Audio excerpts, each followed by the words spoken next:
не тігіп жатсыз? Мен саған құрақ көрпеше тігіп жатырмын. Мынаның атауларын білесің бе, қалай екен? Қаның аты қалай? Құрақтардың аттарын қазір мен саған айтайын. Мынаны қазақтарда сынық мүйіз құрағы деп атайды, айналма құрақ деп атайды мына екеуін. Мынаны ботагөз құрақ деп атайды.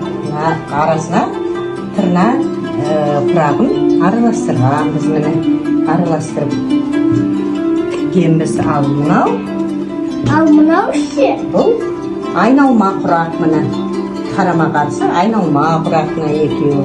Мынаны тырна құрақ деп атайды. Тырна, міне құстар құсаған тырна құрақ деп атайды.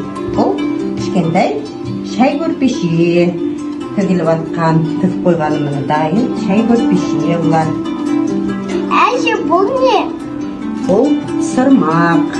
Бұл жасанды тегіс фетр матасынан жасалған сырмақ. Сырмақ деген не? Сырмақ дегеніміз қазақтың ең құнды бір дүниесі.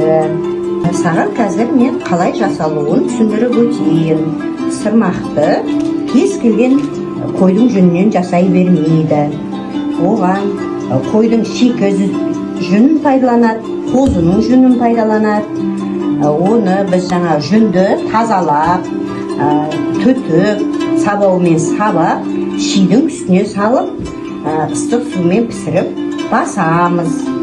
Дайын болған ақ кигізді үстіне мынандай оюларды сызып алып, оюды ойып аламыз. Оларды түрлі түсті бояуларға бояймыз. Бұл жерде оюларымызды көрдің бе? Қошқар мүйіз дейді, арқар мүйіз дейді. Осындай оюлармен сырмаққа салады, міне. Саған түсінікті болсын деп көрсетіп, мен саған осындай кішігірім сырмақ жасадым.